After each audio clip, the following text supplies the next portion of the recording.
Et donc aujourd'hui, en compagnie de Bénédicte, nous allons voir en quoi l'IMP, l'intégration sensorimotrice primordiale, peut aider justement dans le quotidien des enfants et aussi des adultes.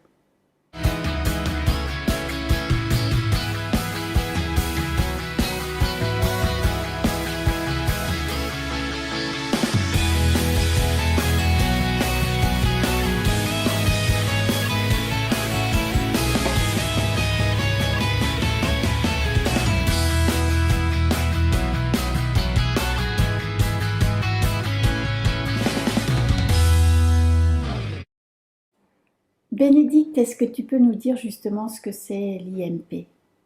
Alors l'IMP, ça veut dire intégration sensorimotrice primordiale. Et c'est une technique qui va permettre de tester et d'évaluer les mouvements primordiaux du nourrisson, ainsi que tous les réflexes archaïques qu'on peut évaluer. Ok, et alors du coup, qu'est-ce que c'est un réflexe en fait? Alors, un réflexe, par définition, c'est un mouvement que je ne peux pas contrôler, c'est quelque chose d'involontaire. C'est une réponse face à un stimulus. Ça peut être un stimulus externe, visuel. Je te mets une lumière en plein dans les yeux, tes pupilles elles vont se contracter. Je te fais sentir du poivre, tu vas éternuer. Je te mets quelque chose de chaud sur la main, tu vas retirer ta main. C'est quelque chose qui va être involontaire de ta part. Ça, c'est la définition d'un réflexe. Donc, il existe deux types de réflexes. Il y a des réflexes qui sont conditionnés et non conditionnés. Un réflexe conditionné, par exemple, peut-être que vous avez déjà entendu parler du réflexe de Pavlov. C'est un monsieur qui s'est entraîné à donner à manger à son chien et à associer en même temps un mouvement de sonnette. Et les fois suivantes, en associant juste le bruit de sonnette, même sans donner encore à manger au chien, le chien commence déjà à saliver. Dans notre société actuelle, on est conditionné partout par la publicité, système visuel, auditif, olfactif, on est conditionné. Mais ça, c'est pas des réflexes qui sont innés dans un premier temps chez nous. Il y a les réflexes qui sont non conditionnés et ça, c'est les réflexes archaïques. C'est ça qui vont être nos tout premiers programmes moteurs qui vont nous permettre de nous développer. Ok. Et dans justement la définition de l'IMP, tu parlais de réflexe archaïque. Alors, est-ce que tu peux nous dire justement ce que c'est un réflexe archaïque? Oui, alors un réflexe archaïque, ça va faire partie, c'est un programme génétique qui est involontaire, inné dans notre développement moteur en tant qu'humain. C'est-à-dire que déjà dans le ventre de la maman, je vais développer des réflexes archaïques, c'est-à-dire qu'il y a plein de petites chorégraphies que mon corps met de façon involontaire en place pour me permettre de me développer, pour permettre de connecter mes chaînes musculaires, mon système visuel, mon système auditif, mon système kinesthésique, qui vont me permettre de pouvoir déjà grandir dans le ventre de maman, mais qui vont aussi se mettre en place pour pouvoir me permettre de naître, parce que l'accouchement c'est aussi un travail en duo. C'est pas juste la maman qui accouche, il y a un bébé qui est en train de naître, il a besoin de ses réflexes pour s'appuyer, et c'est surtout que ces réflexes-là vont lui permettre de connecter ses deux mains, ses deux jambes, sa tête, surtout en priorité, pour pouvoir grandir. Donc ces programmes-là vont lui permettre de maturer son système corporel pour devenir un être humain grandissant et disponible pour apprendre des choses, donc développer ce qu'on appelle la sphère cognitive, et mettre en place une confiance en soi, mettre en place sa base émotionnelle aussi. Donc, si je comprends bien, ces réflexes archaïques ont leur utilité pour les premiers temps, mais de ce que je comprends aussi, c'est que si ces réflexes sont encore présents à des moments où ils devraient être en sommeil, ça peut avoir une influence sur la vie soit de l'enfant, soit de l'adulte, quel que soit l'âge. Exactement, c'est-à-dire qu'un réflexe, il a une durée de vie, si je puis dire. Il va émerger à un moment donné, il va entraîner sa chorégraphie, ce pourquoi il fait de façon innée et involontaire, puis il va maturer, une fois que je l'ai assez entraîné, il va s'intégrer dans le corps. Alors, est-ce que tu peux nous donner justement un exemple? Alors, oui, un exemple de réflexe archaïque que tout le monde connaît ou a pu expérimenter, c'est quand vous mettez le doigt dans la petite main d'un bébé, qu'est-ce qui se passe? Il va vous la gripper. Et ça, il le fait de façon spontanée dès la naissance, on peut le voir. C'est un réflexe qui est présent déjà dans le ventre de la maman à 13 semaines de gestation en fait. Il va déjà s'entraîner. Sur certaines échographies, on peut même voir qu'il accroche même le cordon ombilical, il s'entraîne à agripper. Ça va lui permettre d'activer d'autres réflexes dans le corps qui vont lui permettre de grandir. Et ce réflexe-là, il va s'entraîner pendant 1 an à peu près. C'est-à-dire que pendant 1 an, quand vous mettez la main dans le doigt d'un bébé, il va avoir spontanément ce réflexe-là. C'est pas juste qu'il vous tient la main pour vous faire plaisir, il le fait pas de façon volontaire, c'est un réflexe. Donc il faut 1 an pour l'intégrer. C'est-à-dire qu'il va s'entraîner avec toutes les stimulations que vous allez lui proposer, les petits hochets, les petits jouets. Il va aussi passer par des crises parce que il comprend qu'il y a un réflexe, mais il sait pas comment faire parfois pour ouvrir la main. Donc il va vous balancer les objets par terre et puis vous allez lui ramasser les objets et puis il va se dire mais qu'est-ce que tu fais là? Je viens d'apprendre pendant 30 secondes à comprendre comment j'ai lâché, puis toi tu me le remets encore. Donc il y a des étapes de crise par lesquelles on passe. Puis ça mature jusqu'au moment où je comprends comment j'ai lâché dans mon système moteur, que je peux ouvrir, fermer ma main. Et ça va être important dans mon développement corporel parce que ça me permet de brancher tous les muscles de mon corps, de mes mains, et ça me servira plus tard pour toute la motricité grossière, attraper des gros objets, mais fine aussi. Tirer, pousser, et surtout écriture, peindre, etc. D'accord. Et donc, si ce réflexe-là reste présent au-delà de cette période, ça a une influence. Est-ce que tu peux nous dire un petit peu quelle influence ça peut avoir? Voilà, un réflexe qui ne va pas correctement s'intégrer, va créer des troubles, par exemple, au niveau de la tenue, de la motricité fine. Donc ça peut être des enfants ou même de futurs adultes qui vont avoir des problèmes d'écriture, des dysgraphies, c'est-à-dire ou des enfants qui vont casser tout le temps la mine de crayon quand ils écrivent, qui ont des douleurs justement à l'écriture. Donc ça va créer aussi un rejet de l'écriture. Aujourd'hui, en plus, avec le monde du tactile, on perd un peu cette motricité fine. On a quand même passé du temps à obtenir une pince de précision avec ce qu'on appelle un opposant du pouce ici, pour avoir une pince de précision. Mais là, nous, avec le tactile, moi, je les vois en cabinet. Les enfants, je leur donne un petit bouquin et au lieu de le lire ou de manipuler, ils vont zapper, mais c'est pas un téléphone portable, le livre. Donc, il y a aussi toute la notion visuelle qui se met en place. Donc, ça peut créer des problèmes de coordination également. Parce que ce réflexe-là, j'ai 2 mains, ça me permet d'avoir une notion de droite-gauche. Si j'entraîne pas bien, pas correctement ça peut créer justement trouble de la coordination, trouble de lecture et d'écriture, notamment sur le problème scolaire. D'accord. Est-ce que tu peux justement nous décrire un petit peu le déroulement d'une séance? Alors, une séance, quand les gens viennent me voir, il y a un petit temps de parole, c'est-à-dire que les gens viennent m'exprimer la raison de leur venue. Mon enfant vient me voir parce qu'il a des problèmes d'écriture, il est dyslexique, il n'arrive pas à se concentrer, il gigote partout, il a du mal à rentrer en lien avec les autres élèves, donc ils m'expliquent leurs problématiques. De là, par exemple, si c'est un problème d'écriture, pour reprendre l'exemple du réflexe d'agrippement, on va aussi essayer de trouver qu'est-ce qui motive l'enfant, parce que le parent voudrait que l'enfant écrive bien, mais des fois à 6-7 ans, bien écrire, c'est pas forcément intéressant pour l'enfant. On va lui proposer une activité qui le motive. Tiens, qu'est-ce que tu aimes bien faire? J'aime bien jouer aux billes. C'est super, par exemple, parce que jouer aux billes, ça va mettre en jeu la motricité. Mais peut-être que c'est justement une bille, il n'arrive pas à le faire correctement parce qu'il n'a pas ce réflexe-là qui est mis en jeu. Donc on va pouvoir le motiver, déjà capter son intérêt en séance pour lui permettre de venir en relation déjà avec nous. On a trouvé notre objectif avec l'enfant, ça c'est super, c'est le premier temps de la séance. Deuxième temps, on va tester une trentaine de réflexes. Quand des réflexes archaïques, il en existe de plus de 70, mais en IMP, on va en étudier, on va pouvoir en évaluer une trentaine à peu près. Évaluer veut dire que derrière, on va pouvoir aussi les remodeler. C'est-à-dire que je vais tester plusieurs réflexes et notamment, tiens, comme par hasard, il y a le réflexe d'agrippement chez Paola qui a besoin d'être modelé. Et derrière, on va ensuite utiliser des techniques pour pouvoir aider ce réflexe à maturer. D'accord. Donc, on a bien compris le déroulement d'une séance. Maintenant, je pense que pour les internautes, ça peut être intéressant d'avoir un exemple concret. Est-ce que tu peux nous dire un petit peu dans ta pratique un exemple de comment c'était, ce que tu as pu mettre en place et l'évolution?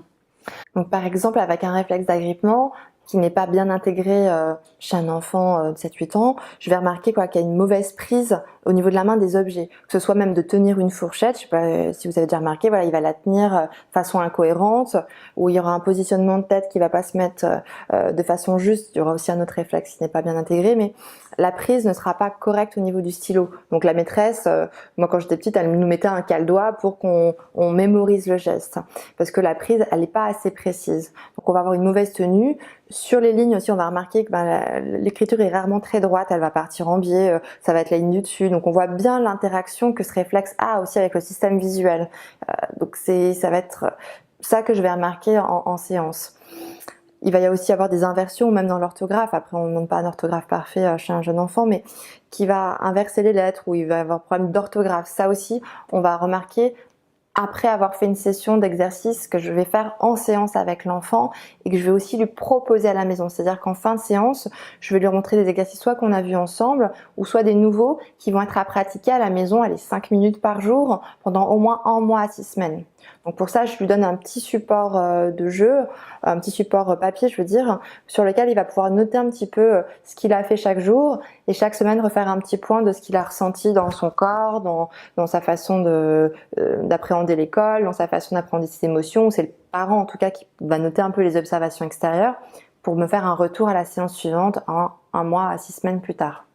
Et souvent quand on reteste justement ce réflexe-là 1 mois plus tard, déjà quand je poserai mon doigt dans la base de la main, je verrai qu'il y a peut-être plus de réaction, que si je chatouille la paume de main aussi, il y aura plus ce côté désagréable au niveau de la main.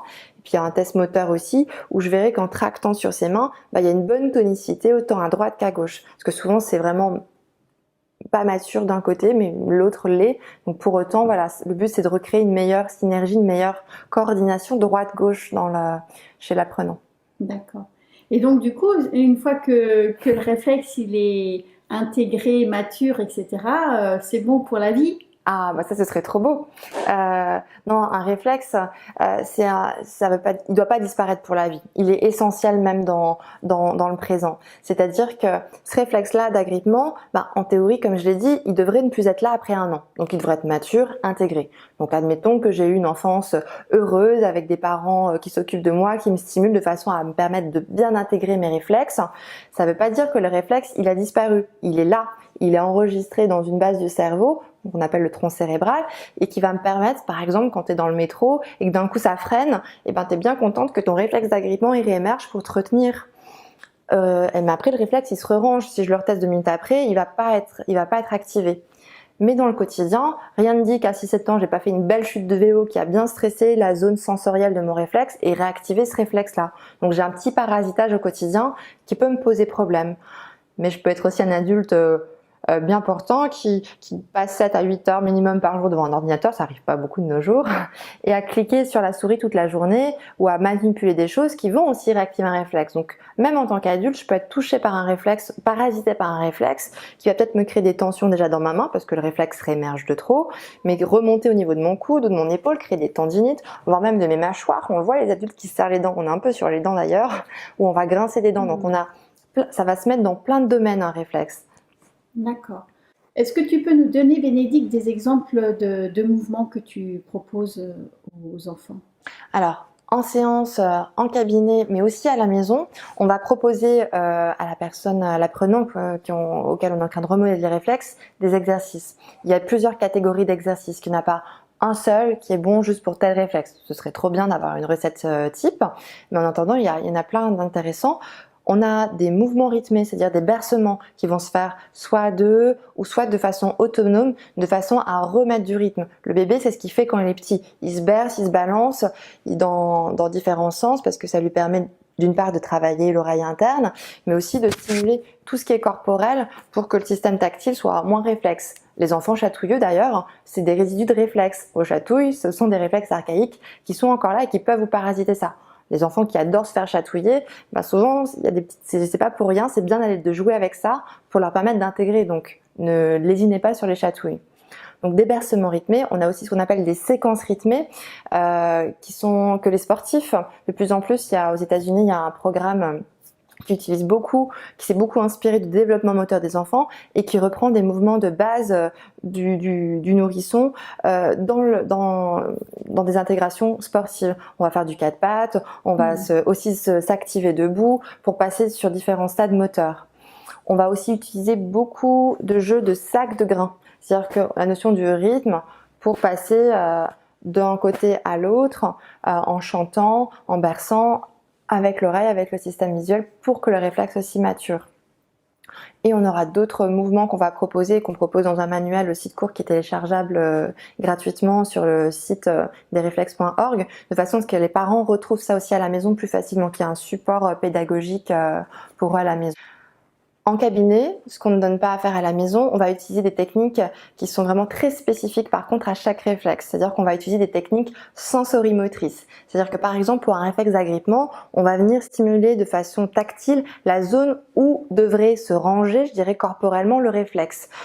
Et on va petit à petit montrer au corps quel est le réflexe qu'il aurait dû mettre en place. Donc on va positionner la personne par exemple les bras tendus en lui tenant les mains et on lui demandera d'inspirer et sur le temps où elle souffle pour accompagner aussi par le premier réflexe archaïque important aussi la respiration, de tenir des poussées dans le sens du schéma réflexe, puis dans le sens inverse et puis on va diversifier le mouvement pour que le réflexe se mature, s'apaise et que la personne elle fonctionne pas que sur un mode réflexe. Donc ça c'est des techniques qu'on pratique en deux en cabinet qui sont très puissantes et qui vont pouvoir être accompagnées et validées justement par tous les petits exercices de mouvements rythmés, de jeux de sac de grains, de séquences rythmées qui vont entretenir justement la bonne maturation du réflexe.